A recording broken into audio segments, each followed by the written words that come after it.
So, welcome back to Third Age Reforged and to another battle replay, and today we are on Minas Ithil, specifically Minas Ithil, because of course we have shown this map before, but it was in its Minas Morgul form, and today it's in its good form, as it were, for lack of a better word.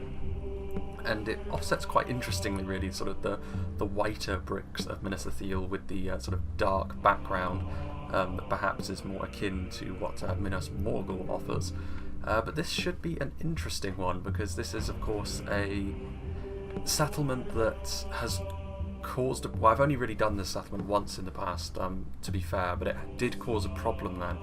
And it would not surprise me at all if it caused the same problem now, but I am kind of prepared to deal with that. But just note that if the frame rate does collapse about halfway through the battle because of the unique architecture being destroyed, which is a problem which plagues maps like this, then I do have something that I can do to sort of continue to do the battle replay anyway.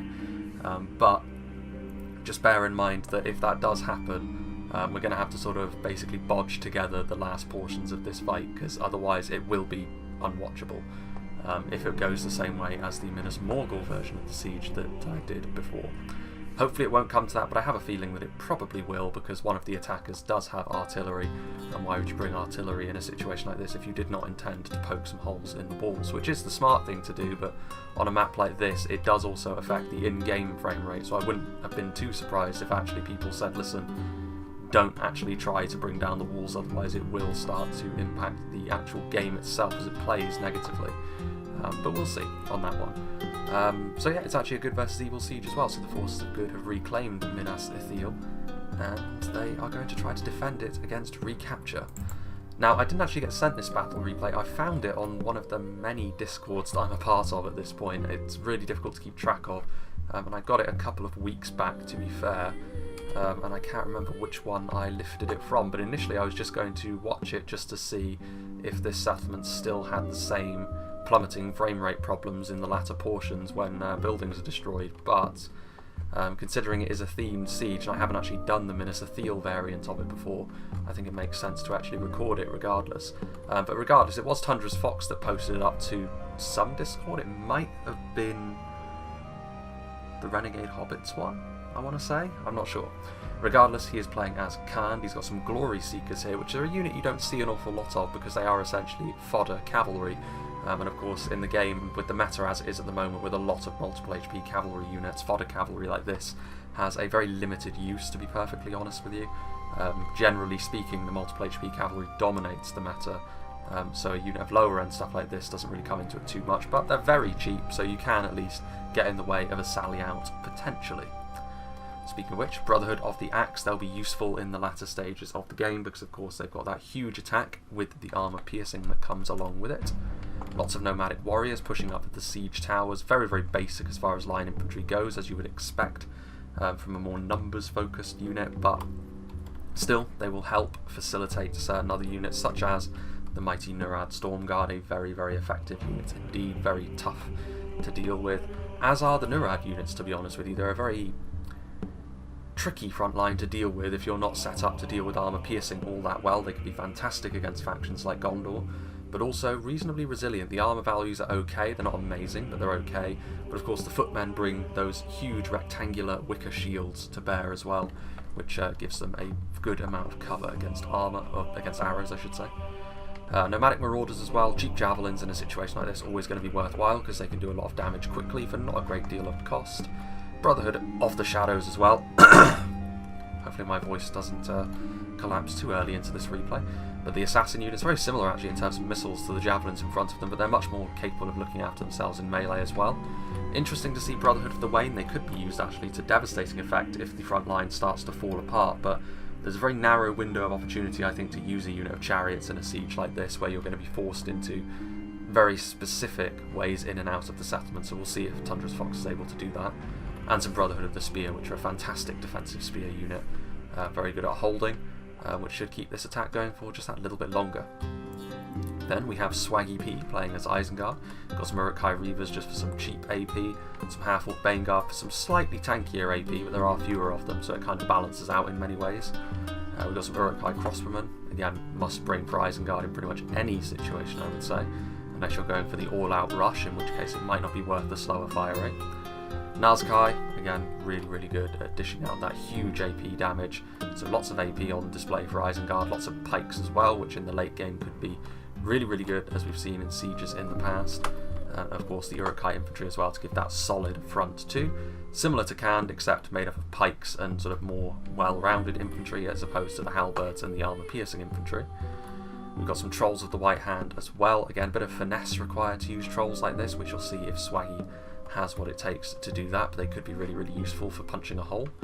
Uruk-hai pikemen. It'd be interesting to follow up a Troll charge actually with the chariots just to see if the front line would hold, but if it did hold, it would be devastating for the attacks, of course, and then more infantry and reavers back here. So, pretty regimented army, as you'd expect from Isengard.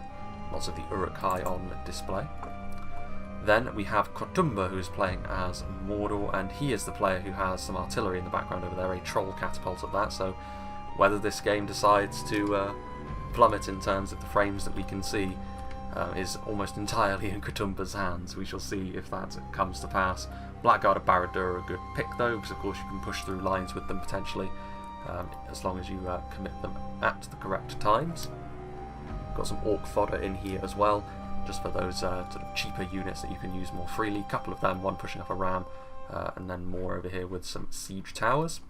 Moran on infantry, and in and amongst them you can see some Temple Guard and some upgraded Temple Executioners backed up by Orc Javelins, so pretty much the full Mordor experience. You've got a numerous unit of relatively milquetoast infantry backed up by the cheap Javelins, which can be so good at getting their cost back for you, and then of course you've got the Servants of the Eye in and amongst them as well, which are very good, of course. Mordor's high tier units are so tempting to bring in large numbers, but oftentimes I feel as though people dip too much into them. Troll Drummers, Catapult and Olag-hai, so a lot of the big boys are on display today as well. We've got some Orc Archers. I agree with this pick, because again, cheap archers on the attack can be so useful as long as you sort of use them correctly, but it's not too difficult to use them to their fullest effect. And then some Moran on infantry over here as well to round things out. And finally for the attackers, we have Source, who is playing as Rhudaur. He has got some Franadine Berserkers. Obviously Rhudaur all about that attack. Big armour piercing damage as well through lots of their units. Not on the Rhudaur clansmen, but even for spears, they've got a slight sort of bias towards the attack. We've got some Black Walls over here, obviously with their big granite axes, it seems, that they carry. Looks like their axes are made out of stone almost, which is kind of a cool concept. We've got some Rhudaur swordsmen over here. Rhudaur axemen, maybe not quite as impressive as the Black Walls, but they are cheaper at least and more numerous. Dunman pikes, which obviously not nowhere near as good as the Uruk-hai pikemen, but they could still be very useful for that phalanx that they offer you.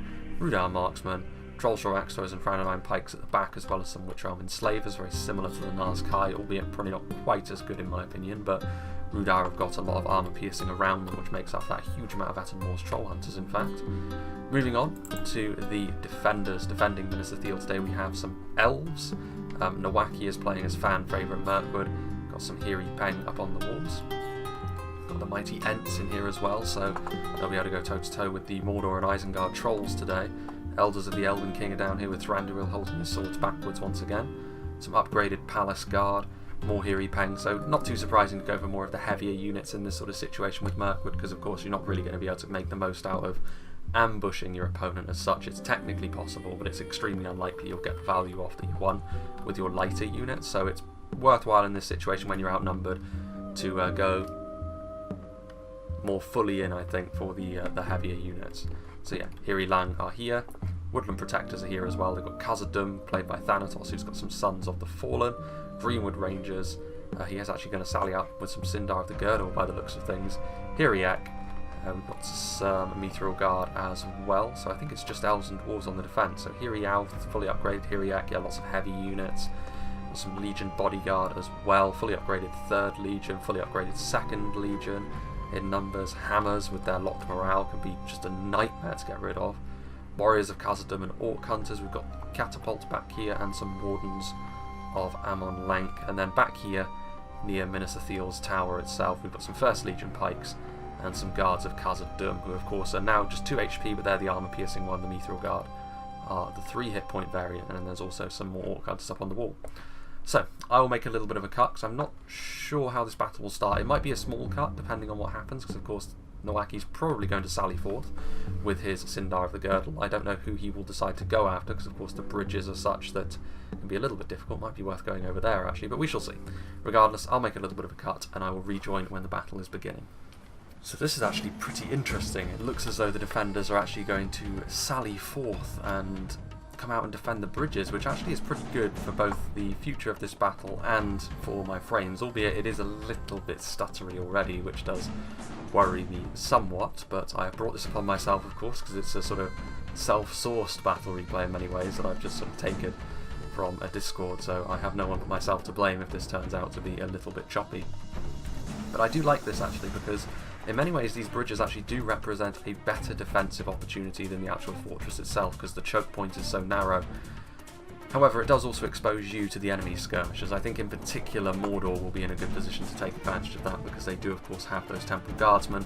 They also have the power of their own artillery to bring to bear, which is going to be quite interesting. Fodder are coming across the bridge now over here. Murad Footman leading the way over here though as well. But I do also like the fact that Mirkwood are sort of setting up against Rhudaur and Mordor, because I think that's the better choices. I think Khand and Isengard will be better placed to take on Mirkwood's archer lines. Rhudaur most certainly won't be. And also I think the armour piercing actually of Khazad-Dum makes them a better candidate for more efficiently and roundly dealing with Isengard in particular. The army flying the banners of the White Hand. The choppiness actually seems to go away on this side of the river, which is somewhat interesting, considering there's slightly more, well, I say that.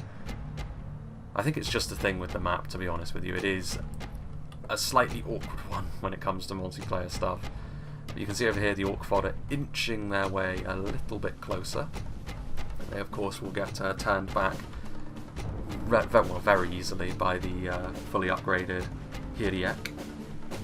Very nice unit of heavier spears that, and you know, from the front actually Mirkwood's heavy units, while you know generally speaking they aren't quite as resilient as in Ladris or Lothlorien, with the armour upgrade and with their actually large shield values on some of their units from the front, they actually will be very resilient, especially to stuff like Orc archers, who to be honest with you won't be able to do much damage to them, but it is of course going to be worthwhile because the little damage they do, as long as they're not getting counter skirmished, could still be quite substantial.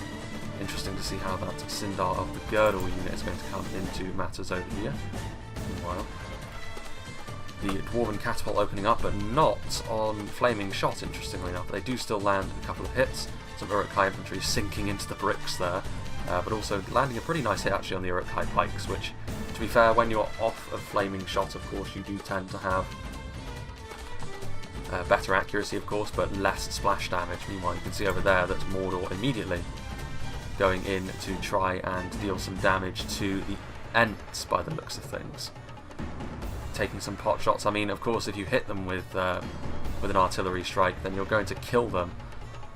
So it definitely makes sense to really do so. You can see here the Orc archers. I mean, Mirkwood in many ways forced into this move because they can't afford to let those Orc archers get kills on their far more valuable elves. Even a few volleys just to let Mordor know that they're not going to be able to sort of skirmish with impunity is good. And you can see immediately the amount of dead orcs that are on this bridge is fairly substantial indeed. What are they going after? I mean, there are a few targets in the Mirkwood roster which are probably better to go after. I think the Hiri Pang with their armour upgrading, considering the low accuracy of the orcs, are actually going to be fairly okay. Could even say the Sindar of the Girdle are worth going after. You're not going to get many kills on them, but you will start to burn them down fairly quickly. Meanwhile, hopefully this choppiness doesn't really kill the battle replay later on. Warriors of Khazad-Dum going toe-to-toe with the Nurads. You can see here, even though the Nurads do have that armour piercing, which is so almost necessary really when you're dealing with the dwarves, it's not enough on their own to be able to override the quality of the dwarves, and this is a basic dwarven line infantry unit and they're still fighting very well. It will be a costly fight for them though without support, and I would say that the dwarves, Thanatos here needs to be a little bit careful that he doesn't undercommit, because with some Uruk-hai infantry on the way forward as well, this fight will start to tick notably in favour of the attackers, and if you're coming out here to defend the outer reaches of Minas Ithil, you really need to make sure that you bank up on these bridges well, because otherwise they can just roll over you, and it could be honestly what the attackers are thinking of doing fairly quickly here, because there's only one gate in and out of Minas Ithil. If you push forward and put the dwarves on the back foot, Mirkwood are isolated. So it is, in many ways, the more important of the two choke points that Khazad-Dum have to marshal here. And they are sending forward more reinforcements as well. The Hammers of Gundabad, of course, with their armour piercing, will smash through these line infantry units from Khand and Isengard. Uruk-hai infantry in particular will do really, really poorly against the Hammers, because of course their armour is so important to what they're all about. Meanwhile, I think they're still going after those Ents. They're trying to get a slightly better angle. Very, very close. Very, very close. At least they're sort of hitting indestructible buildings, so the frame rate isn't going to start to collapse because they're going after a wall, which is good. Hopefully Kotumba uses all of his ammunition on those Ents, because then there's hope for this battle replay yet. And it's not as if the attackers will be completely stumped by not having holes in the wall. They've got so many siege towers, and of course because the defenders are being so on the front foot defending the outer reaches of the walls and defending the bridges, by the time the fight goes toward the fortress, we should be seeing a much more depleted version of the defending armies. Of course, in a 4v2, the quality of the defending armies is going to be, unquestionable. Huge amount of shock infantry that Khazad-Dum have brought means that they're very well stocked for armour piercing. You can see their arrows coming in from the Orc Hunters as well, doing a good job here at firing into the Phalanx unit that is the Neuron Halberds, which are a very, very dangerous unit to the dwarves potentially. Halberdiers in general, if the dwarves don't commit their pikes early, can be a problem for them to deal with. Phalanx units of course can be so effective, as we've seen so often in the past. The great equaliser in many ways, if your army is of lower quality, one way that you can actually make the infantry fight go in your favour is by utilising your polearm units well. Meanwhile, I'm not Swaggy's going to try and just sneak through here. I'm not sure what this is actually going to net Isengard though, because they're going to take losses trying to go through like this. And ultimately, as soon as they go in behind enemy lines, they're going to immediately draw the wrath of one of the other Dwarven infantry units. 3rd Legion would be able to mop them up pretty quickly. It does, however, give a little bit more space for the Halberds to potentially get involved, but so far the defenders will be pretty pleased with how this has gone. This unit of warriors has taken a few losses, but nothing overly substantial, to be honest with you, as the Uruk-hai infantry moves forward. A few of them will get here, but they're already shaken. Now they're wavering, and this little excursion of theirs isn't going to last too much longer, I fear. And to be fair, I mean, the Orc Hunters of Khazad-Dum, they are dual-wielding axemen in melee, so I mean, they can defend themselves. Their melee defense is not bad at all. But yeah, they're going to patch up the line, because there is a little bit of a hole, but there's no reinforcements really close enough by, and I don't blame the attackers for that, because overcommitting onto this bridge is just going to draw the catapult into attacking you, all of the archers to open up on you all at once, and you could end up throwing away so much of your manpower so quickly that it's not really worth it. The Ents are coming forward now, and to be honest with you, I think this is actually a good choice, because these Orc fodder elements are not going to do any damage really to the Ents at all. They're getting focused down by the catapult anyway, so it makes sense, I think, to actually try and utilise them now. The catapult has waved off, but I mean, considering they were being attacked, and again, they're going to just butcher their way through units like this. They would also do the same to the Orc archers, but Mordor going to commit the Nazgul, interestingly enough, as well as another unit of fodder. This would be an interesting fight, actually, because the Ents could very well kill off a few of the Nazgul, but I think the Nazgul's heightened stats, especially with the meat shield that's around them that is the Orc fodder, this should be sufficient to deal with them. Meanwhile, you can see there the Orcish catapult, or the Trollish catapult, I should say, firing in. And did it do damage? Oh, yeah, they are targeting the front line, which is definitely the right thing to do. They've got a good angle, they can shoot right along the lines here. One good shot could really lay waste to a bunch of 3rd Legion and Hammers. But they do need a good bit of good fortune. There's a certain amount of RNG involved with artillery after all. You need to get them into the right position, but artillery can sometimes screw you over. And that might be what's happening here, because I do think they've actually, Mordor's done the right thing here. He's got his artillery into a good position to be utilised. He sees that the Mirkwood situation is maybe not going to be all that satisfying for him, but this, I would be happy to see the demise of the Troll Catapult, just because it means that the frames in the later part of this battle probably won't be too unpalatable. So I'm actually quite glad to see the Khazad-Dum Catapult firing some of those boulders over here to try and take out the Mordor artillery. Oof, very close, very, very close, but no cigar for now. Meanwhile, see over here, Orc fodder are shaken, so the Ents did pull back, seeing the potential danger being in melee with the Nazgul, but they managed to clean up, killing off many orcs. Lower quality though they may be, you have to start somewhere in a battle like this. Still, Mordor and Rhudaur are reluctant to come forward. I would imagine that's because they know that when it's a 4v2, you know the kind of skirmish power that Mirkwood are going to have on the field. They've got Elders of the Elven King, they've got Hiri Peng, they've got Greenwood Rangers, they've got all of the holding units necessary to really make your life a misery. I mean, the same could definitely be said about Khazad-Dum, to be honest with you. Less so in range, more so just holding a line. Ultimately, Mirkwood's lower armour can mean that they have a little bit less staying power, whereas Khazad-Dum, with all of their armour, can sit happily in melee for an exceptionally long time. Those nomadic marauders, meanwhile, throwing their javelins in. Still going after that troll catapult, I think. Still in range. You know, those javelins are drawing the attention of the orc hunters. There's only so much ranged ammunition that Khazad-Dum are going to have, of course. Didn't see the Iron Watch of Mirrormere anywhere either. They could be around somewhere. They're a relatively small unit after all. That's the Legion Bodyguard. It could just be that I missed them. There's some Dwarven bodyguards back here, because of course the Iron Watch in a choke point battle are incredibly powerful. I would say the match of the Witchers, really, because the amount of morale damage they can do as well, especially to orc factions when they're trying to push through a choke point, can be absolutely catastrophic for the attackers in many ways. So it'd be an interesting omission from Khazad-Dum if they went away from that. They seem to have gone really heavily into that melee quality that Khazad-Dum are known for. This unit of 3rd Legion, however, are holding the line on their own at this point. They pulled back the hammers that were on the front line, perhaps seeing that that's not entirely necessary at this point. All they're doing is incurring some shots from the nomadic marauders. Still those catapult boulders going off into the distance. Not seen any flaming ammunition yet from our dwarven friends on the defence. More Uruk-hai infantry moving forward. Of course, this is going to be, I think, the shape of this fight for quite some time, to be honest with you, because when the defenders are holding the bridges like this, the attackers need to just sort of take it step by step. A lot of the time, I'm not a fan of filtering in one unit at a time. As long as the waves are of the right dimensions, I think that this is the only way they can really handle this.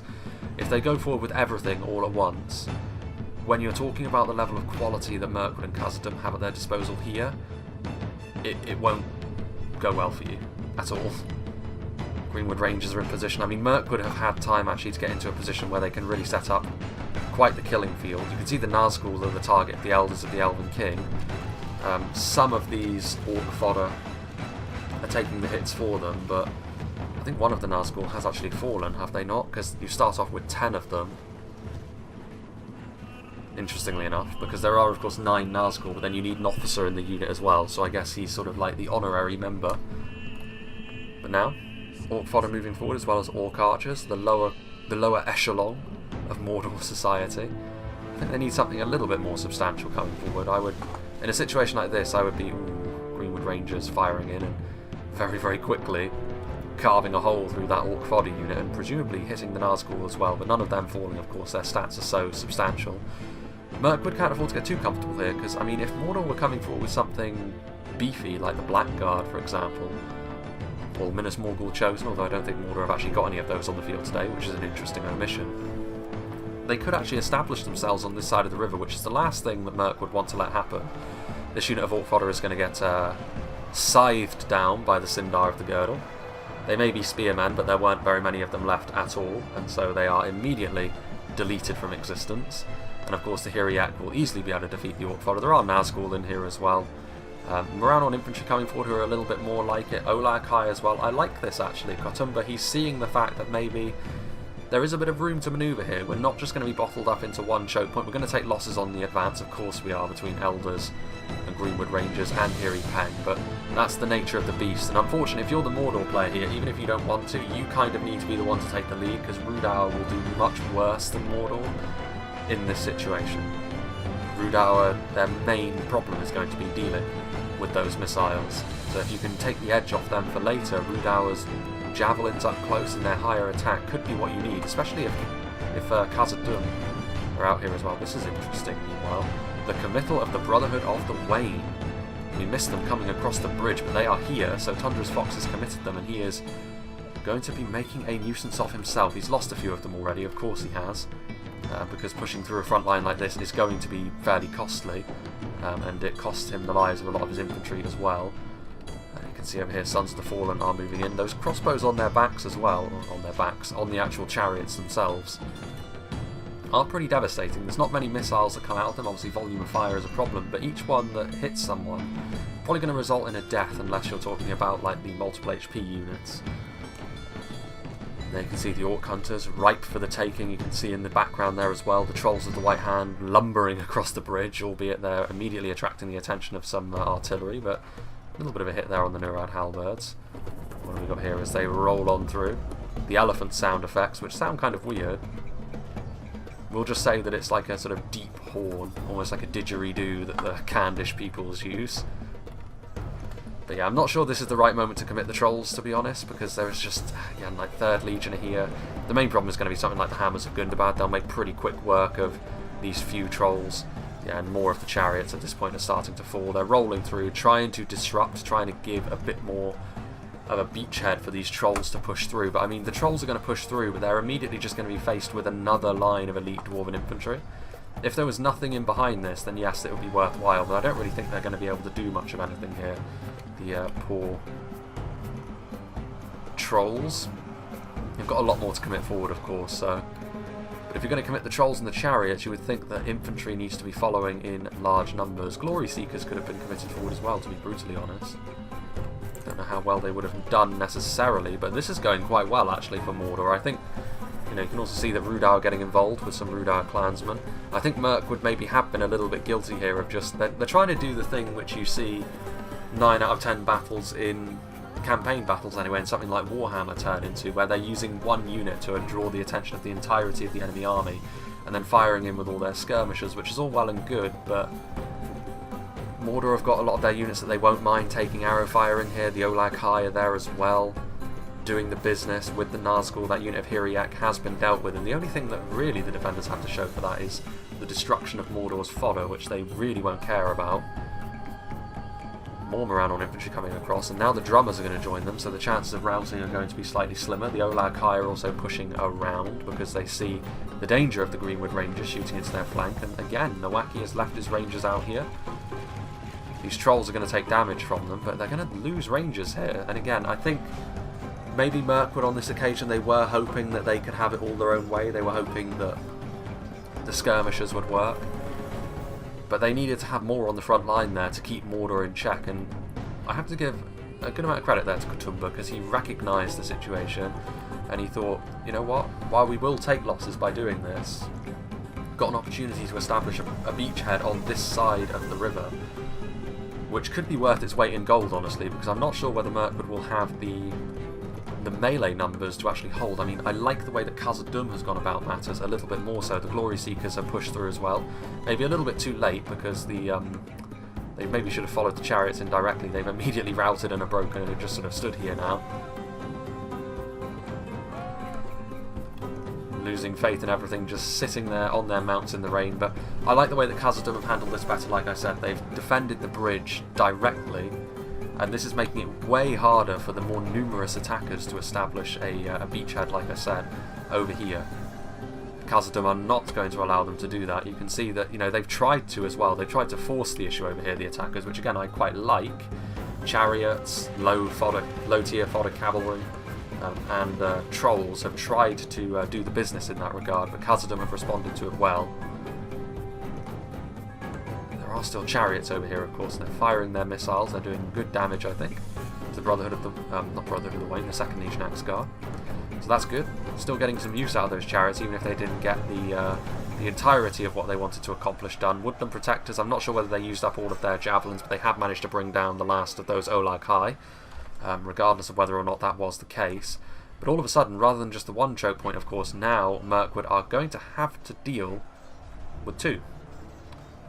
Khazad-Dum are actually sending over some reinforcements as well, so I like that from Thanatos. He's recognised that his ally sort of needs a little bit of backup here, otherwise it could start to cascade away from them if Rhudaur and Mordor are hyper-aggressive, and that's not what they want.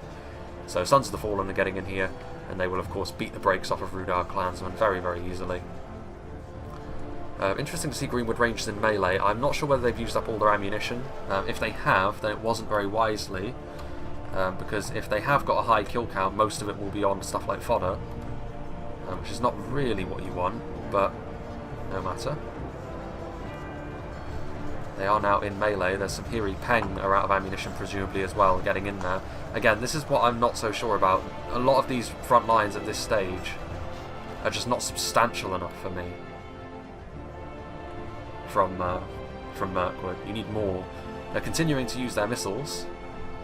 And you can see there's a second unit of Greenwood Rangers back there. When you're on the defence, of course, and you can splash the cash, it definitely makes sense to go for Rangers like this, but make the most of them, because this meta will not last for much longer, which I think is good, because it gives defenders in this situation, defending in a 2v4 should be an incredibly difficult thing, whereas Rangers, they can be a bit of a crutch if they're used to their devastating full effectiveness. It actually makes defenders more often than not the ones you expect to go on to win battles such as this.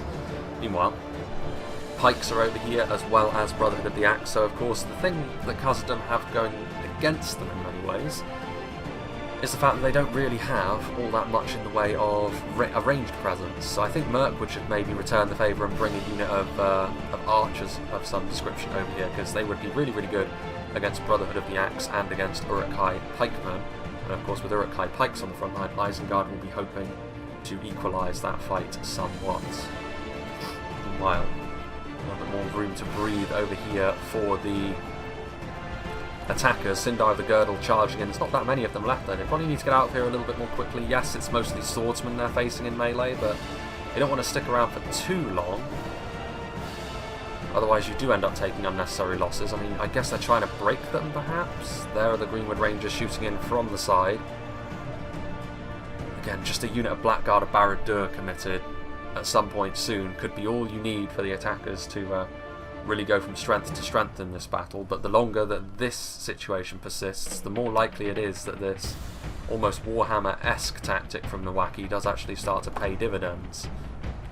Mirkwood are one of the few factions I think you can actually play that way with as well, because of their power at range, that you need to do damage at range primarily, more so than being like tanky at range. Lothlorien would be another, of course. Perhaps more so because of their higher number of specialty projectiles. Orc Javelins are trying to move in. A few Javelin volleys would certainly not go amiss into this front line. Woodland Protectors, presumably out of ammunition, and spears are good for holding the line. And their quality is such that they will do a decent job here against the Moranons against which they're fighting. Hiri Alpha moving across as well. Ballooning their shots pretty high. I think they're going after the Ranadine Berserkers, are they not? I mean, that's a pretty good target. They've got a limited amount of ammunition, but deadly ammunition, and then of course they are very capable of doing the business in melee as well. Temple Guard are firing across the river with their AP projectiles. There's Dunman pikes. There's still a lot of attackers left. I mean, it's not a limitless horde by any means, but they'll be feeling okay with how this is going. The issue for them is, of course, that if they linger too long here, if they can't keep the momentum going, then that's going to be a massive problem. So they are here somewhere. Where are they? Are they over on the side? Or are they up on the walls? Yeah, there they are. The Iron Watch of Miramir. Unsurprising to see them, to be honest with you. I thought it would have been a very strange omission. I really like that unit model, actually. Ered Luin-esque, I would say. If that's what Ered Luin looked like, they might be aesthetically one of my favourite factions, to be honest with you. It's almost like a more professional Rhudaur coat of plates and then like sort of dwarven plate mail on their arms as well. But yes, Iron Watch and Miramir, very good position to shoot. They need to keep the momentum going here, the attackers, otherwise they'll find themselves bottled up, and that is where how Nawaki has decided to play this battle will start to come into its own, undoubtedly. I think the chariots at this point are gone. No, they're not actually, they're still roaming around. So a worthwhile addition, you'd have to say, from the Brotherhood of the Wain, and they are killing the catapult. The catapult crew, I think, are going to completely die here. I'd be very surprised if they lived. Well, that charge wasn't the best, perhaps. I mean, against a small unit like this, it can be a little bit awkward. But the Dwarven Artillery, falling by the wayside, and that's perhaps, other than the Iron Watch, the last of Khazad-Dum's like ranged presence, because I think they've already dumped most of their Orc Hunter ammunition. If they've got some left, it's not that much. Meanwhile, there's a ton of units that are just sort of sat here routing. They're trying to use their Uruk-hai crossbows now, without anything to respond to that with. It might be worth retreating for Khazad-Dum, trying to use the cover of the walls. As much as this choke point is good from a pure melee standpoint, yeah, the Brotherhood of the Wain at this point are being hunted by the Sindar of the Girdle. So I think their gallivanting is at an end. What are they going to try and do here? Yeah, this is surely the end for them. Yeah, there they go. Finally the chariots fall, but utilised quite well, I think, by Tundra's Fox. Crossbowmen coming in here doing the business. Pikes are crossing as well. Nomadics. But yeah, I think at this stage, I'm not sure whether they still have that artillery. I think they do. So we could yet see the plummeting frame rates of Doom. Again, you can see over here that... I mean, equally, you could say that over here it's actually worth trying to keep them here because the Mirkwood projectiles and those Iron Watch mortars are going to be able to do a lot of damage here. But I mean, the same is true here. The Rhudaur Berserkers throwing their axes into the Hiri-Alth. Those shields from the front will absorb a lot of that damage, but of course then they have to deal with them in melee. Routing Woodland Protectors. Forward come more Morannon infantry. There are some Essenmoor's Troll Hunters. I don't know if they've used up all their ammo already. Again, there are a lot of gaps in Nowaki's line. If I were facing off against him, I would actually really like the way he's set up if I were the attacker, because it would be the green light, basically. It's like a red flag to a bull, where you can just cross in numbers. Yes, you're going to take losses, but if you just swamp over them, there are so many gaps that you can get into the skirmishers, stop them from firing, and then, of course, your Rhudaur buddies can come forward, back you up with cheap but effective pikes, and, of course, all of the damage dealing that's then necessary to do the business. It's a more high-risk way of playing, I will admit, but I don't think I'd be able to resist, to be honest with you, seeing all of these gaps. Again, it could go horribly wrong for you, because if the Iron Watch up on those walls really decide to go after you, it could be devastating, but we'll see. The Trolls, I think they're in range, but only Mordor units will be affected by the morale boosting capability, so most of what's on the front line at this stage is actually from Rhudaur. Meanwhile, those Rhudaur Berserkers teeing off into those Hiri Pang, they are unshielded. And throwing axes come forth, more of these Sylvan Elves fall by the wayside, however, vengeance will be theirs, because I think actually the Sindar of the Girdle from Source have been used well also. They've managed to get a good kill count for themselves, and not just on low quality rubbish. They've managed to finish off the Brotherhood of the Wain, and they've managed to go after Rhudaur Berserkers now. So not only quantity of kills, but also quality of kills looking good. Getting in behind enemy lines, going after the Rhudaur marksmen, very nicely done.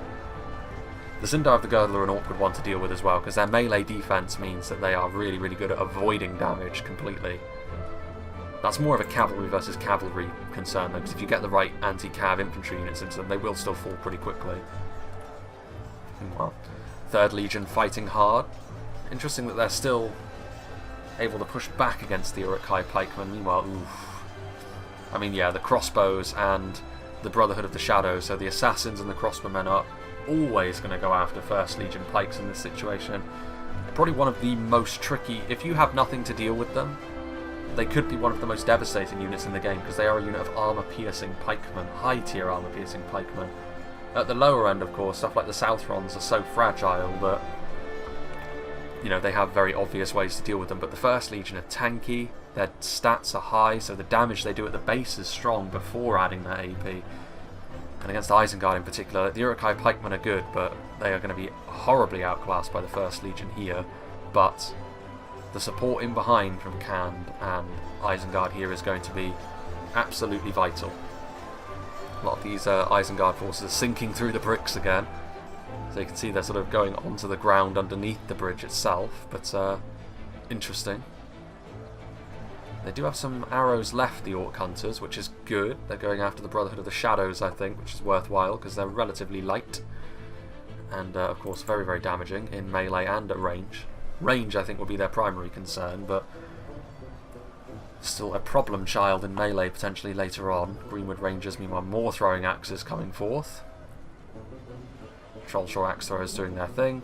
Wardens of Amon Lank, who I believe have got poison arrows now, which could be really, really useful actually at dealing with orcs and northmen such as this. Dumping a lot of their ammunition forward now, Mirkwood, continuing to hold the line, and actually they are putting forward reinforcements. Hiri-Alth and Hiri-Ek are on this front line, so the line infantry and the heavy spears, not allowing Rhudaur to just bully them through with their numbers on the front line. With this amount, the quality is there. They could flank around, however, which is why I think these Greenwood Rangers are heading to the flank to prevent the Rhudaur swordsmen from doing so, but they took a real beating there at the hands of, I think, some troll shores, which again, lightly armoured. Rangers have got good melee defense, but they're not exactly designed to be powerhouses in melee. Greenwood Rangers in particular, being a dual-wielding unit, have got very high melee defense. Elves as well. Isengard the Girdle still loitering with intent over there. The Greenwood Rangers again getting into a nice position around the flank. And those Rangers are going to do good damage into the side here of Mordor and Rhudaur, who are taking losses. I mean, they're making more rapid progress, but they are taking more losses than Khand and Isengard, who have got more in reserve. But again, it's going to be fairly indefinite here, I would say, because with a front line like this, you need something to kill them at range, if I'm being brutally honest. It's one of those situations where you could throw your whole army at this dwarven front line at this point. With the First Legion at the centre and with more infantry units committed forward, the dwarves, without sort of taking crossbow fire or javelins, will feel confident in their ability to just hold that line indefinitely. The Troll Catapult is probably their best bet, to be honest with you, because one good hit into the centre of that line kills off so many First Legion pikes that it's more worth your while doing that than making holes in the wall, if I'm being honest. Dealing with the First Legion now. Second Legion are coming over here. Khazad-Dum feeling confident in their ability to hold back Khand and Isengard, and so some plate-clad dwarves join the Sylvan Elves on this front line over here. And to be fair, all of Rhudaur's armour piercing will actually be more useful against the Khazad-Dum elements of this front line, but again, axe to axe, you would always back Khazad-Dum over the men of Rhudaur. See over here, Greenwood Rangers out of ammunition, getting into the side of the Rhudaur army now. Rhudaur swordsmen trying to turn around and face them, but they have taken losses. The very few Sindar of the Girdle that remain also charging in, maybe trying to hasten their routing. Could be the plan. Temple Executioners also moving forth. This is a more serious committal of a unit. This from Khartumba, taking some hits from on top of the wall, I think. Meanwhile, more of those Trollshore axe throwers throwing their axes into something. But this front line for Rhudaur isn't going to last too much longer. Blackwalls will fight to the bitter end, the berserkers that they are, but not so sure. They need more support. They've got a lot of javelins, they've got a lot of axe throwers, they are doing damage. Temple Executioners are moving forward, which should be enough to deal with those Greenwood Rangers in short order. Orc javelins as well. A lot of hand-thrown projectiles over on this side of the field. Right, meanwhile, what is going on here? Yeah, the Troll Catapult is moving forwards. I mean, yeah, if I were Tundra, who is, I think, probably the most experienced of all the attacking armies, I would be telling Mordor, listen, your Troll Catapult, we need it over here. If you can get a good hit into the middle of those First Legion pikes, we can start to move forward and we can start to really put the pressure on. Because with those First Legion pikes there, it gives them a centre of the line which they're not really going to be able to deal with all that easily. So they actually did utilise, they did save some ammunition, and those Orc Hunters going after the body piercing of the Lurtz hunting pack. And, you know, that could be another way in which they deal with these pikes, to be fair, but I don't think they're going to be able to see that through because they are taking range damage.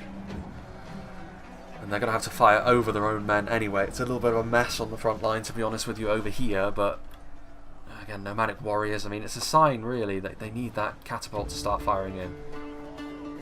Javelins going after the Lurtz hunting pack, that's going to do a lot of damage to them, much more quickly than the archers will.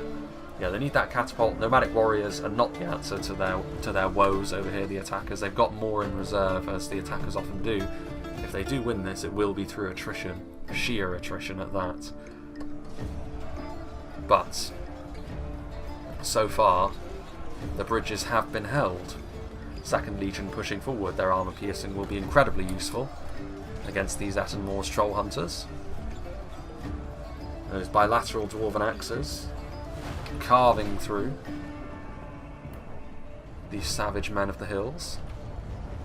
Forward comes some Blackguard, which is a little bit more concerning because they could cause some havoc in this front line, but I mean, to be fair, I think over here at this point you can see there is slightly less in the way of defenders. I mean, there's still Palace Guard, Hiri Out and some Hiri Peng, but I mean, in terms of sheer numbers, there's actually not a huge amount over here. I would say if you're the attackers, you need to move forward now. For Anodyne Pikemen as well, a stronger unit of pikes will be much better at helping to hold the line.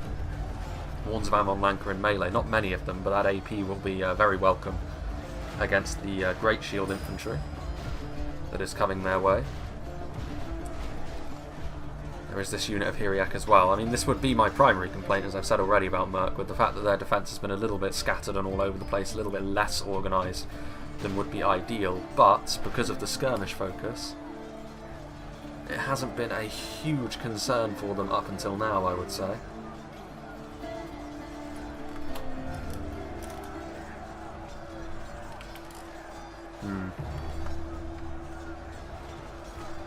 Paradigm pikemen are there.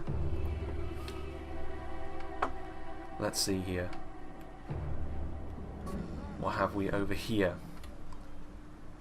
We do have some nomadic warriors, like I said, but again, shaken already, which is not too surprising. Although, to be fair, what has happened here? Oh dear, I don't know what Thanatos has done there, but he has pushed his First Legion pikes into the nomadic warriors. He's lost his shape, and that could be a real turning of the tide, to be honest with you, because that unit of like reasonably healthy First Legion was the primary thing, I think, that was holding, or should have been the only thing, holding Khand and Isengard back from going all in on this assault, and that could be a problem, because if the dwarves start to lose ground over here, it doesn't matter what happens over there, to be brutally honest, because they will be cut off eventually. There's still reinforcements that can be committed, Legion, hammers, but at this point I would be thinking about sending forward big guns, to be honest with you. I mean, yes, there's Brotherhood of the Spear there, but I'm talking about something heavy AP, either the Storm Guard or the Nazkai leading a concerted effort to get across this bridge once and for all. Again, I think they have probably been here, from their perspective certainly, long enough. Sons of the Fallen are also here, ready to hold the line. One of the very finest units Khazad-Dum have for doing that, but again, it's all about that mass, that numbers that you have now as the attackers, and I think now is the time to try and utilise that, because if you do, you will force the defenders' hand. You'll either force them to go all in on their defences out here, or they will scurry away back into Minas Ithil. Franodyne Pikes, the Elders of the Elven King moving forward, the Hiri Peng firing into the Franodyne Pikes. Of course, their shields, I think, are actually being taken out of the equation somewhat because of the orientation of the units, which is a problem for them. But I mean, you know, the Pikes should be able to hold the Elders of the Elven King at arm's length, and to be fair to Mirkwood, they are taking the front foot here. They are deciding, you know what, we're going in, and to be fair, I mean, look at this. I mean, Rhudaur and Mordor, this fight over here has definitely been more all-in, hammer and tong, than the other one, which has been certainly more of a slow burn, more sort of consideration being put in, but more conservative play, certainly from the attackers. Whether that actually works out or not remains to be seen, because if you're Mirkwood here and you see Isengard and Khand being quite slow, you might think, you know, if we go all in over here, if we go just everything in all at once now, we could actually kill off Mordor and Rhudaur in their entirety. Could do, depending on how you how it goes. I mean, again, routing like this because of the ranged units, those Rhudaur Axemen, not going to have a good time at all. The mass push from the Blackguard of Barad-dûr did not work on this occasion, because again, if they'd done it earlier on in the battle, I think it would have, because they would have had more of an army around them with which to do that. Franodyne Rangers trying to shoot in, so Rhudaur trying to give Mirkwood a taste of their own medicine with those body-piercing projectiles. There's still Temple Guard, there's still Witch Realm Enslavers, still Blackwolds, still some elite units, certainly, but positionally, and honestly, there's still some units of real quality as well. We saw the Palace Guard over here, I think it was, and that's Hiriak, but they are bringing down the Temple Executioners. Where are the Palace Guard? They were around here somewhere. The Elders of the Elven King are on the front line, which is his general's unit, so interesting that they're the ones being thrust into the teeth of a bunch of pikemen. I mean, they have what it takes over here. They do. Especially if Khazad-Dum are willing to send over some reinforcements, they could focus Mordor and Rhudaur down. The danger of doing that, of course, is that you could leave the door open for a massive push over here, and they could then try and go after the town centre. It would effectively then force the defenders to approach the battle in a different way, because then they would have to sort of scramble back to stop the TC from falling. But I don't know, I like the way the defenders have got their quality. If they try to go for the throat against Rhudaur and against Mordor, I would back them, honestly. You can see the quality of the Khazad-Dum units, because they're still fighting really hard on this front line. More armour piercing coming forward, though. You would imagine that now surely is the time for Khand and Isengard to break through here once and for all. Still that troll catapult looms. Khatumba, he's just waiting to bring down one of these walls and cause the frame rate to cause the frame rate to plummet, I know it. Sons of the Fallen are going to push onto the front line as well. I mean, I don't know if it's worth it. What's that? Weird. Anyway. Orc Hunters of Khazad-Dum going to roll in as well. So reinforcements being added, but you can see here they're effectively being pushed off the bridge, and this will allow them to get around. One of the few times where actually falling off something is worth it. I mean, of course, it's because of it's more glitchy than anything else, but it does make sense at least. Unlike falling off like larger or falling larger distances, which can happen in Med 2 depending on how a map is constructed. But yeah, they are going, I think, for the throat here, which big fan of this from the defenders. Big fan. If they play their cards right, they don't have to worry about this army anymore. The Rhudaur Rangers are a concern, but putting them onto the back foot here I think is definitely the right thing to do. Black Wolves are coming in to try and save what was left of the Temple Executioners, which is not much anymore. Ooh, yeah, and there you can see as well. I mean, the Iron Watch could get some friendly fire there on the Elders of the Elven King, but when there are Temple Guard and Witch Realm Enslavers to be shot at, I think you've got to do it. And good coordination there. The Dwarven player clearly said he was going to do that, so he told Nawaki to pull back his Hearing Pen. Very, very nice. His general dies, of course, which is unsurprising considering he was going dead on against pikes, and then those pikes were backed up by 2 Uber tier units in the Temple Guard and the Witch Realm Enslavers. Defeat seems certain. Only a military genius could win this battle.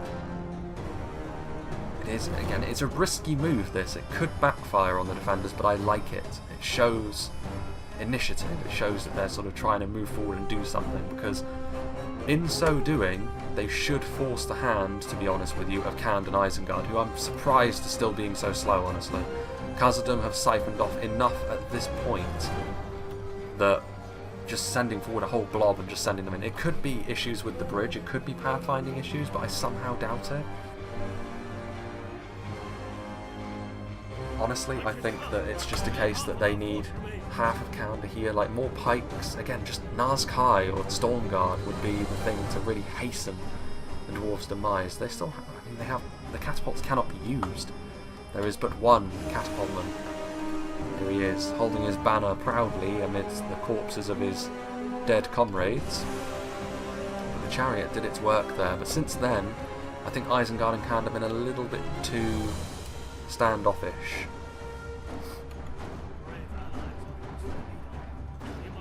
There goes the Mordor general. Slain by the 2nd Legion, so he must have been in the Temple Guard. Are they pulling off now? They might be waving off at this point, the defender. Yeah, they are. Well, I mean, I can see why they're doing that. I would have preferred them to be like, yo, we're going all in. Everyone in. Because they could have done it. They could have killed Mordor and Rhudaur here. Instead, they're going to retreat into the fortress, I think, and that will open the door potentially for the Rhudaur Rangers to be more of a presence in the late game, which they needn't have been. We'll see if that proves to be decisive or not. Yeah, they're going back into the fortress, aren't they? So we will see the interior of the fortress utilised, and I'm sure Kotumba, he's waiting. He is, he's waiting. He's waiting to tank the frames with killing one of these walls. Yeah, and finally you can see getting around the side here, Swaggy has got some of his half-orc Baneguard and getting them into the rear of even Sons of the Fallen, which to be fair is still fighting on. Still fighting like the champions that they are. I don't know though. It's... I mean, Khand and Isengard are going to be the ones that have to win this from the attackers because they've got more left. I mean, Mordor have got a catapult. Nomadic Warriors are going all the way around, which... again, that's a little bit late, isn't it? A little bit of a token gesture there. Brotherhood of the Shadows. If they were going to do that, they should have done it way, way sooner, which is probably the thing that I would say that Khand and Isengard should have done just in general. As soon as the ammunition supply and things were looking sparse over there, that would have been certainly the time where you want to move in. They've got units left, but I'm wondering, I'm wondering if it's going to be enough. The Stormguard is still here, the Hunting Pack is still here, the Nazkai is still here.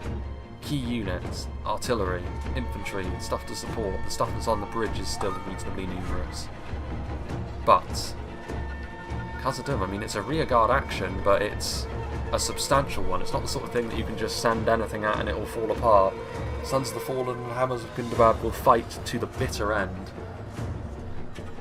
And they will take their pound of flesh off of the Uruk-hai and the Variags here. Or the Nurads, I should say. Not much of the Variags here.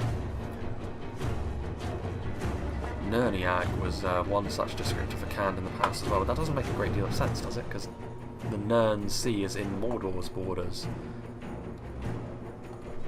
Isn't it? Anyway, Witch Realm Enslavers slowly hacking their way through this unit of Herialth, which is acting as the rearguard over on this side of the map.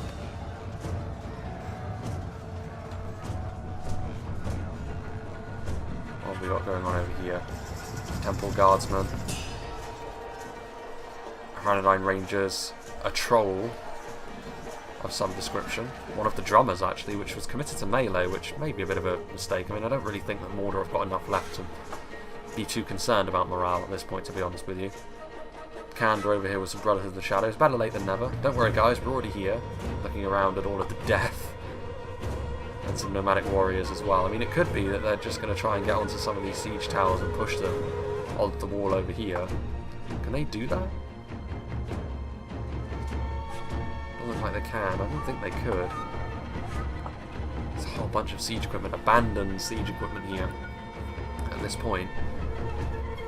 And yeah, that's going to be the end of Mirkwood over there, but it's not going to be the end of Khazad-Dum on this front line, of course, with locked morale units and still winning this fight.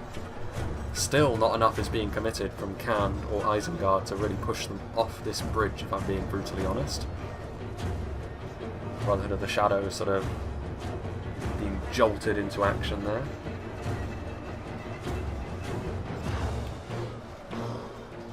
Well then. Surely more is needed.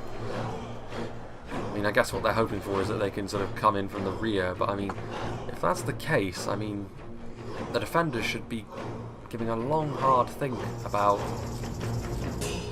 maybe not allowing them to do that. Minas Ithil, will it fall once again? Will the Witch King get his summer vacation home back? I'm not so sure, you know. Even though numbers-wise, of course, there's not many defenders left, we are talking about Mirkwood and Khazad-Dum.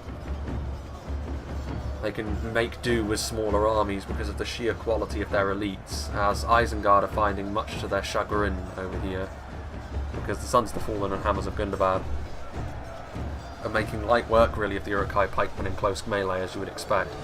Brotherhood of the Shadows are here as well. They're going to get into melee as well, which their presence was probably needed some time ago, but even with them, I think the Hammers of Gundabad will probably be okay.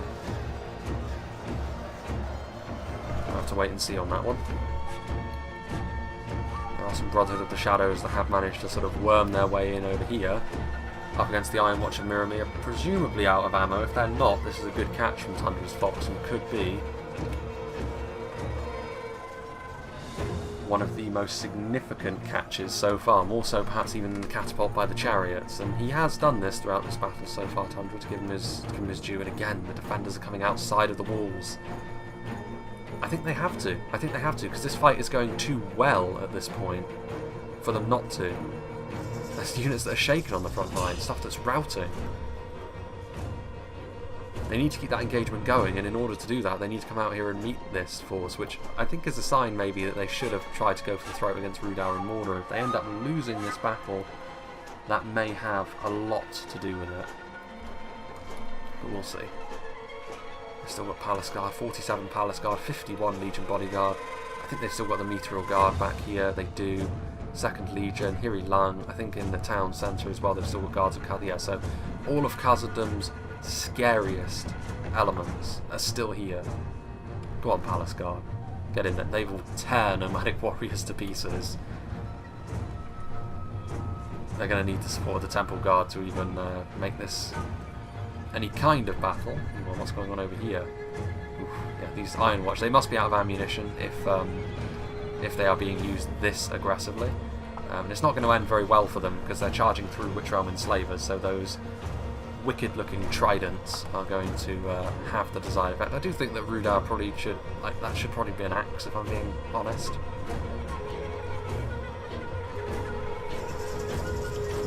Bodyguard moving in, Hiri Lang.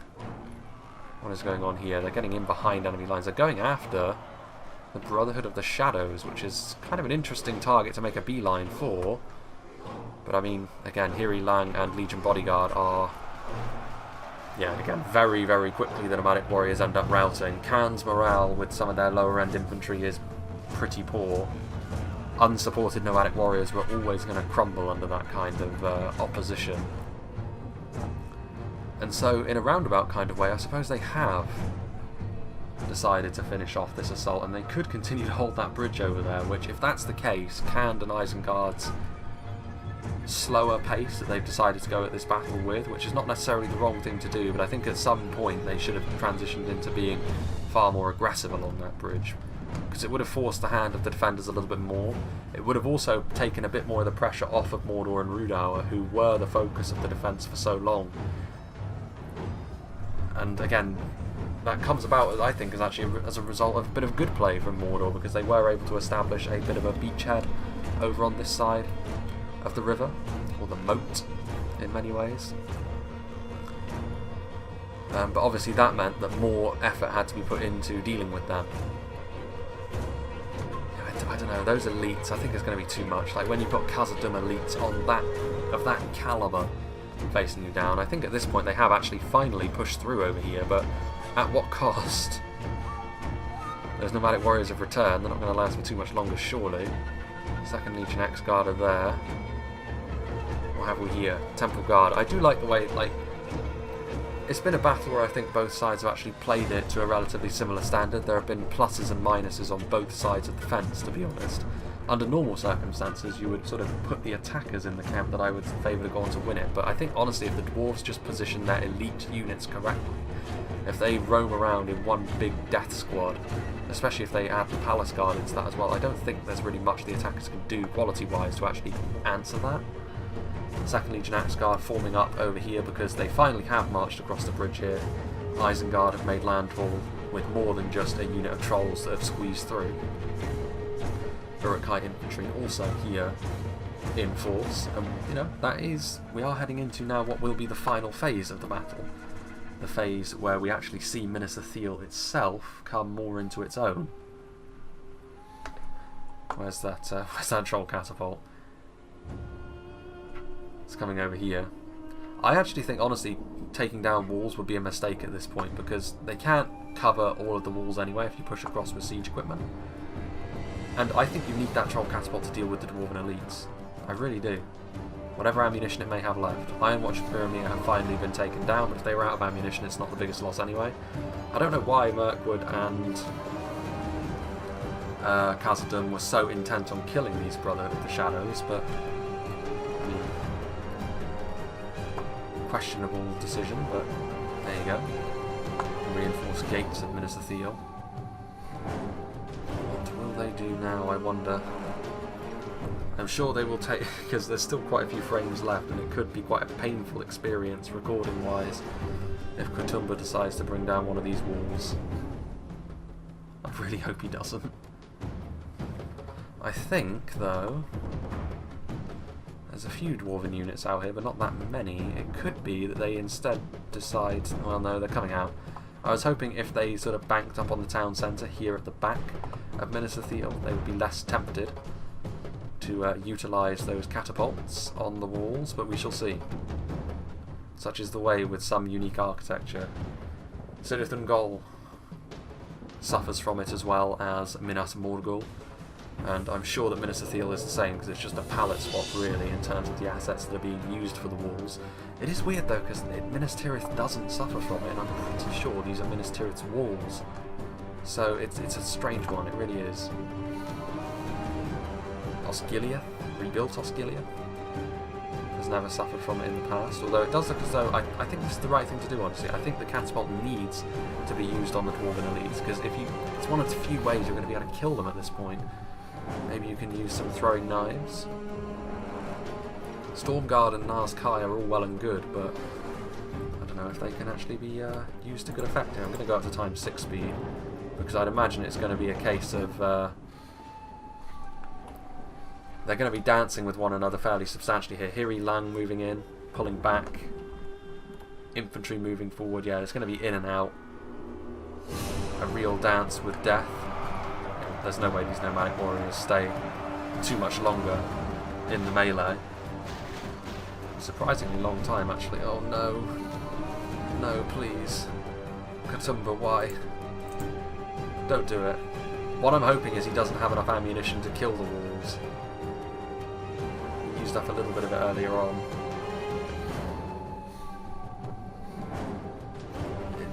I can't blame him for doing it. I mean, it is a very valid tactic, but it could make for a miserable recording experience for me in this next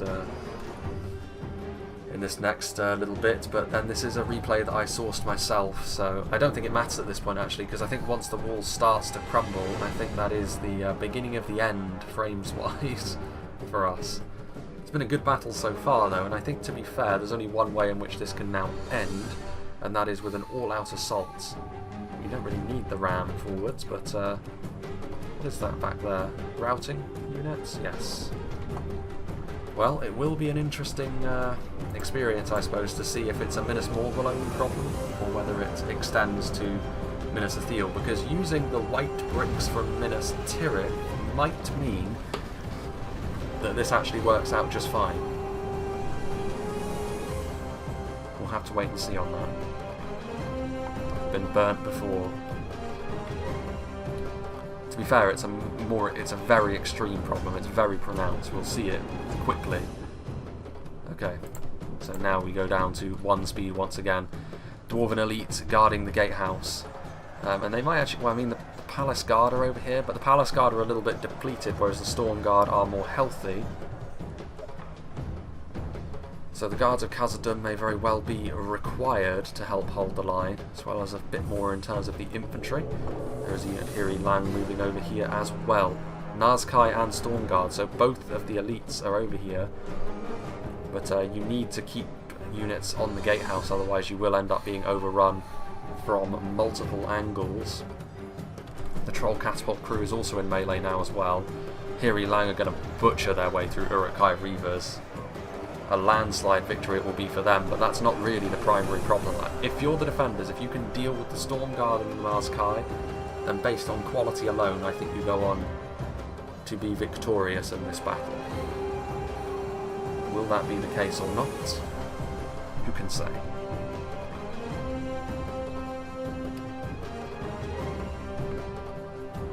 Legion Bodyguard are here. Just had a thought actually, I think I'm running reasonably low in terms of memory space. But hopefully a big long replay like this. That dropped with a horrifying clang actually. But I mean, times 2 speed I think is probably sufficient at this point. As we see the units come in. Great Khan, our men are in command of the castle. That's interesting. How did you manage to do that? Oh, come on now. I don't know how I feel about that. I really don't, because I mean, they have what it takes to get him away from there with a unit of 2nd Legion. If they didn't have anything in reserve, I mean, it's within the rules of the game, but I don't think it would have been within the spirit of the game to win in that fashion, but I don't think it's going to come to pass anyway, so it won't matter. Those trolls will find themselves on the receiving end of a significant beating. I mean, there's still some Witch Roman slavers here. It does mean that they have to... I mean, I think, to be honest, one of these elites would be sufficient to watch over the gatehouse at this point. If I were them, I would turn the Legion Bodyguard around and get them in over here, because I think the Storm Guard are going to prove to be the main problem here, the main villains of the piece, if you will. Look at this, there's a catapult crewman waddling back here as well. Look at this man. A crafty move from Tundra's Fox. But he's not going to be rewarded for it, fortunately enough. I would certainly hope not. This Dwarven infantry unit needs to get in here now. They can't afford to play games here because, I mean, based on the amount of time left, I don't think they're going to win in this fashion, but the main problem is they need that unit of 2nd Legion for the front line, so they can't afford to sort of be like, ooh, I'm going to leave it until the last remaining second. So yeah, they have turned around with the Legion Bodyguard. Yeah, and the Dwarven player, I mean, again, in a siege like this, I have less forgiveness for not really paying attention, because you only have to pay attention to 1, 2, possibly 3 things. Generals are falling left, right and centre. This morale could be a problem. Stuff like Baneguard could definitely suffer at the hands of that sort of thing. Yeah, and they are already wavering. Not looking good for them.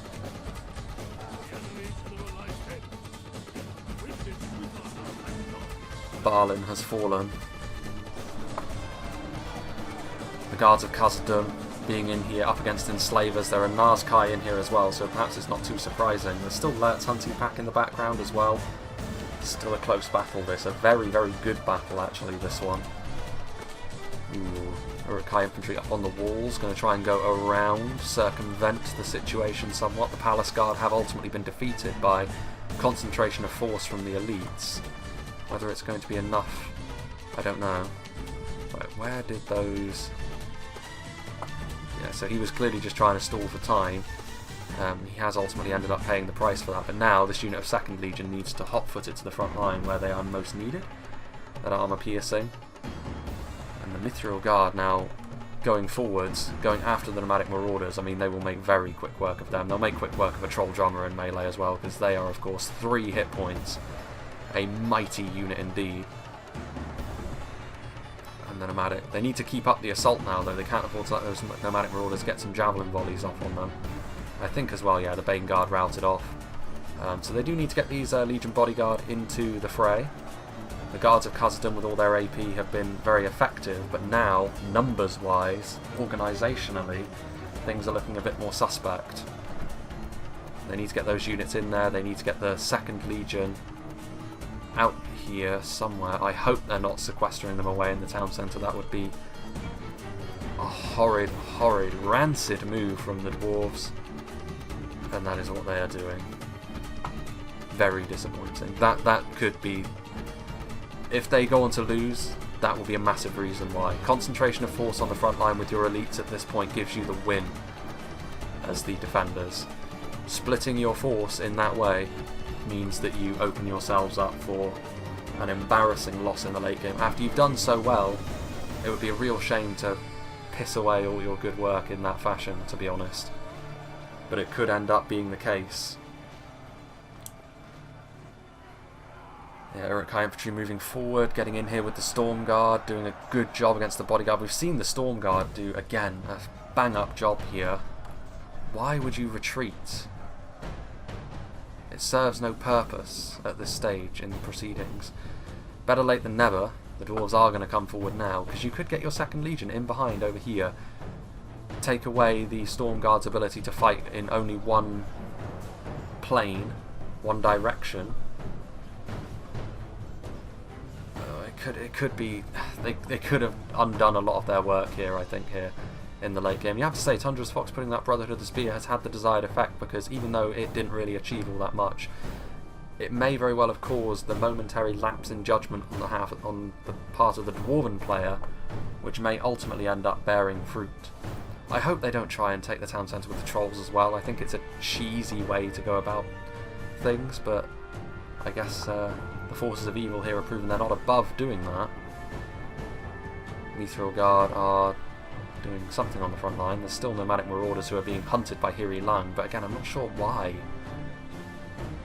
The javelins weren't really a threat to you when outside of the walls.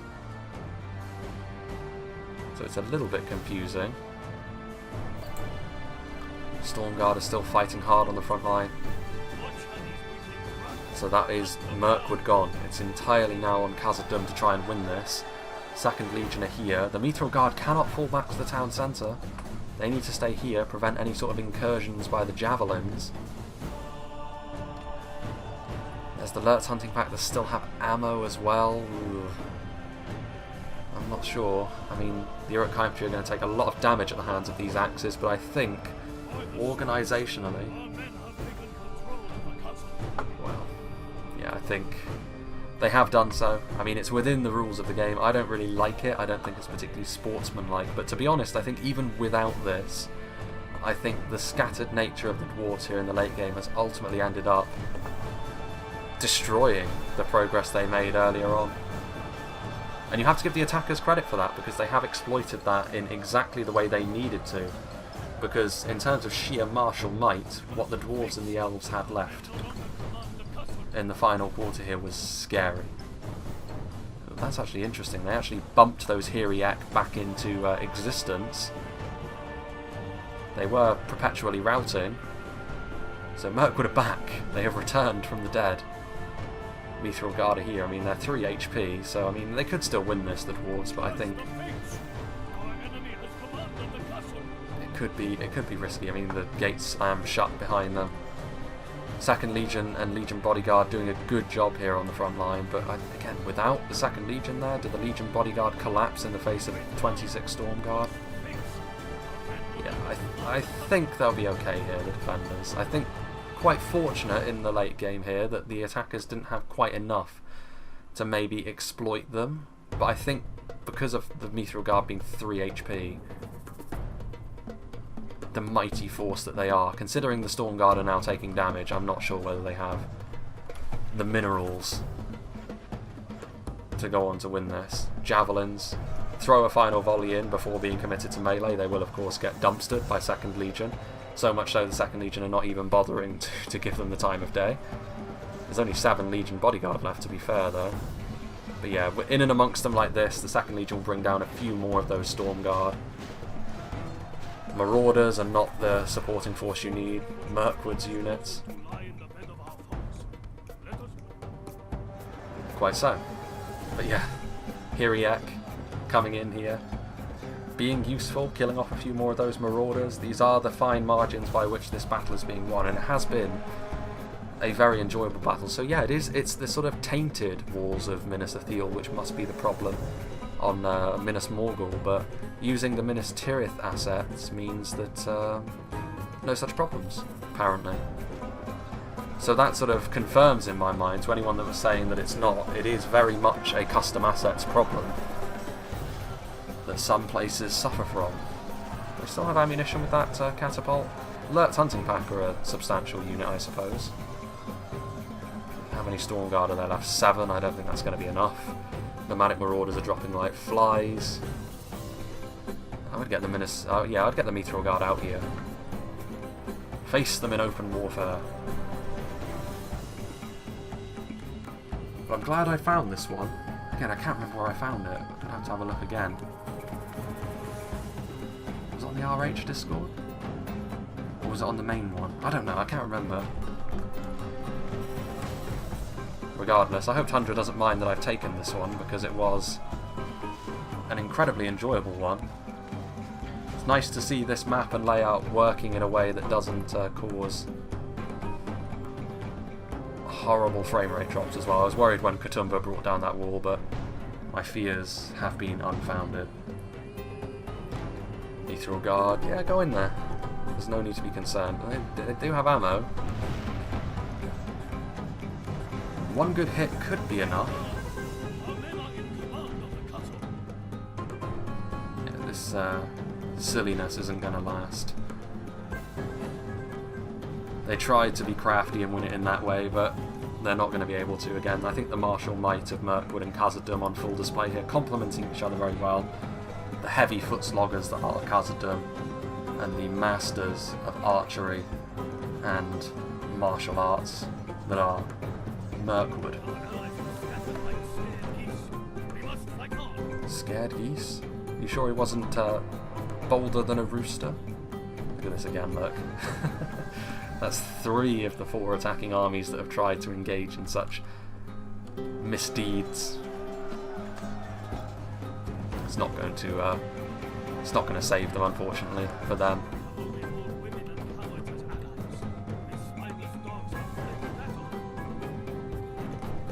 Well, yeah, he knows. It's actually the general, isn't it? Yeah, it's the Rhudaur general. He's the last one left standing. and he's not going to force the enemy to come to him. He's going to charge forth and die like a true warrior. What a close battle that was, though. Within 1% on a fortress like Minas Ithil. I'm glad that I scrounged this one up. And there he goes. Mithril Guard and some Second Legion. Only ones left. There we go. And obviously lots of kills for the defenders. You expect that in a 4v2. And less for the attackers, because of course they've only got 2 armies to go after. But I do think that Mordor and Rhudaur, they did their part. I think Khand and Isengard, they needed to be a little bit quicker. I also think there was an opportunity for Mordor to commit their Blackguard of Barad-dûr earlier.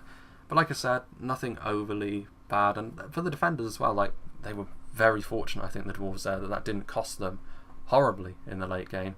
Dawdling around, they needed to be a little bit more together, not allow the attackers to try and engage in the underhanded tactics that they did. And Mirkwood as well, room for improvement. Again, a little bit of a fragmented bridge defence, which could have gone against them. It wasn't exploited in the end, but you know, Nowaki using his skirmish as well. No one played badly. I think everyone played reasonably well. Credit to the defenders though for holding on. Obviously, a lot of it was down to the quality of the armies that they had. But you have to use them in a way that isn't completely ridiculous, and they did so. Nice to see Minas Ithil as well. Quickly go through the kills. Stormguard did very well in the late game, could have pulled out a victory for the attackers. Unfortunate perhaps not to. The Glory Seekers getting a solid 0 kills after charging into that Dwarven line. Brotherhood of the Wain, they were very well used actually. Chariots in an offensive siege like this is always an interesting one. But they were used quite well. Brotherhood of the Axe as well, doing damage. One of the few units that will genuinely deal damage to a solid Dwarven front line. So based on the fact that I've got limited memory, we'll make a we won't ramble too much here. Chances are though it'll be approaching December by the time that this replay comes out, so we could be into the festive season, or at least approaching the festive season by then. And yeah, I'll say big thank you to Tundra's Fox for posting this replay up wherever he did. I can't remember where it was, but big thank you to him for doing so. Because that was very, very enjoyable, and I'm glad that I found it, to be honest with you, because Minas Ithil is a fortress that I do like, but in Minas Morgul form, mechanically it's just too much of a pig to get to run. But not so when it's in the hands of the good forces of Middle-earth. So yeah, hope you enjoyed this, because I certainly did, and I hope you'll join me for whatever is next.